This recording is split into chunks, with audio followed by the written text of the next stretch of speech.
Alright guys, so hey, how's it going? What we're going to do now is, this is going to be part 3 video of the Ruger Airhawk, and it's going to be the last video. And what I want to talk about is, shooting game at a distance over what your scope is capable of doing. So a perfect example, say you have a scope that's a 3 by 9 by 40, just say that. So, 40 yards is your max effective range for ideally shooting, um, you know, at almost a perfect group with whatever you're shooting. So say, you're out and say you have a group of rabbits that you want to shoot, or at least one rabbit in the group that you want to shoot, but the range is say 20 yards past what your scope is capable of. So say you're the rabbits are say at like 50, 60 yards, and your scope is only good for 40. So basically, I'm going to show you what helped me learn how to do that. And believe me, once you practice and you keep practicing, it's almost like clockwork, and it's super easy. So nowadays, most scopes, the crosshairs look like this for say a standard scope. Now, the more customized scopes nowadays have a scope that looks like this. And the difference is the reticles. These little dots right here are known as reticles. And on my scope, I have reticles on mine, on my Tasco scope. And basically what the reticles are, they are, and it says on the scope too, a quarter of an inch per 100 yards.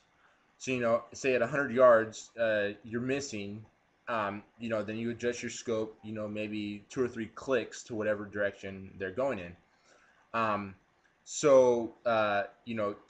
Taking that into consideration, let's just say, you're at 50 yards and you have a group of rabbits and you single out a rabbit and you notice that the wind is blowing slightly. This can have a drastic effect on whether or not you make that shot or not. So basically what you want to do is keep it in your mind that each of those dots are a quarter of an inch apart per 100 yards. Could make it or break it between whether you make that shot or not. So basically what you're going to want to do is, if the wind is blowing slightly, kind of judge it, use your common sense about how much it's how much it's blowing and how much it'll throw off your target.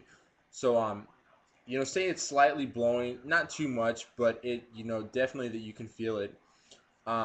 What you want to do is you'd want to aim that much to the left of your target, in order to make it hit, where you want it to. So it's a perfect example. Let's say I'm just going to use, one of my pellet cans. So let's say you have a rabbit right here, and you're set up straight behind it, and you notice the wind is blowing to your right a little bit, and you're not sure how much. So you use your common sense to judge it, and you think, okay, maybe if I aim, a couple inches to the left of it, to compensate for that windage. So basically, you can use your turrets as a guide. So say you're gonna aim about 2 inches to the right, and so you aim 2 inches to the right, and this will completely throw your crosshairs off the target, but you're making up for that with the wind. So basically, you aim 2 inches off, and then your elevation is definitely going to take an effect too. So say you're shooting uphill at a thing, your pellet is going to want to drop. So you need to aim that much above it too. So say it's another 2 inches. So you're going to want to take the turrets, or excuse me, the reticles on your crosshairs 2 inches down and 2 inches to the right, and you're going to want to line those up with your target. So let me give you a prime example here. Let me just draw this out for you guys real quick, so it's that much easier to explain. Okay, so say that's your target. Okay, so there's your reticles, and those are, somewhat 2 inches apart. Not in real life, but this is just hypothetical right now. So 2 inches apart right there, and say your target is right there. Let's just say your target is dead center, and you're shooting uphill, and you know your elevation is different, and your width is different. So basically, your target, your crosshairs are going to be right there. They're going to be completely thrown off your target, and that's going to compensate for the width, which is that, and then the elevation. So basically, as your bullet is traveling, towards this target, you shot right here, and as it's traveling, it's going to move down this way, right to your target, and thus making, the shot if it's lined up correctly. Now, if you don't have the reticles on your scope, um, you can still do it without. I've tried to do it without. It's a little more complicated than than doing it with the reticles, but it can still be done if you just section off your scope, per clicks or whatever. Like with the reticles, it's a quarter of an inch at 100 yards. So you can kind of visualize that on a scope that doesn't on crosshairs that don't have the little reticles.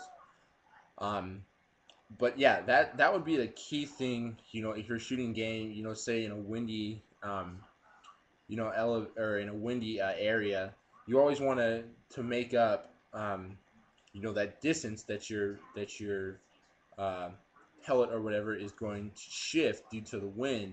So you have to aim that much to the left, however much you think it's going to miss. You have to aim that much to the left, and then you also have to take in your elevation. Um, whether or not um, you can make up for that depending on just using your basic knowledge about how far it is and the wind speed of the pellet. So yeah, that's basically it. And like I said, the first time I tried this, I thought it was impossible. I spent weeks to you know trying to make this happen, and I would get frustrated, and I just thought, this is never gonna happen. And but the more and more I practice, I could definitely see um, the the uh, the difference. And what I did to practice it is I didn't use live animals as targets, like such as rabbits. I set up targets, say I set up a target at 50 yards, and then I set one up at 60 yards. And then, I chose to do this on a day where it was slightly windier than the day before I was doing it or whatnot. And to practice, judging your knowledge about how much, to shift to the left or up and down or whatnot. And the more and more I practice, I could definitely see creating that line of your center points and whatnot. But it definitely takes practice, and it can be definitely time consuming. But I guarantee once you master this skill, it kind of just becomes like clockwork, and you won't have to sit there and think for minutes at a time, putting off that shot that could take that game that you're wanting to do. So basically, it's all about practice. Practice makes perfect, and yeah, and it'll definitely be fun. It'll be a lot more fun. You'll feel a lot more comfortable with your shots and whatnot, and it'll overall just make you a happier hunter and whatnot. So that's about it. Part three of the Ruger Airhawk. Give you guys one more look at the gun. Um, Very fun. It's I like it. I've had it for a few years now, and it's still just as good as the day I opened it. Um, but I love doing this stuff, and I hope you guys out there do too. And just remember, if you think something's going wrong and you're getting frustrated, it's okay, because I was definitely there at one time too, and I thought it was never gonna happen, but it did, and a couple years down the road, you'll be hitting everything that you that you're aiming for, and it will make you that much more of a better hunter and that much more of a skilled. I don't know what the word you want to call it, but precision taker to where you want to line up your shots and whatnot. But other than that, guys, that's about it. And if you guys have any questions, you go ahead, shoot me a comment. I'm usually not on YouTube as much as some other people, but I do check it every once in a while.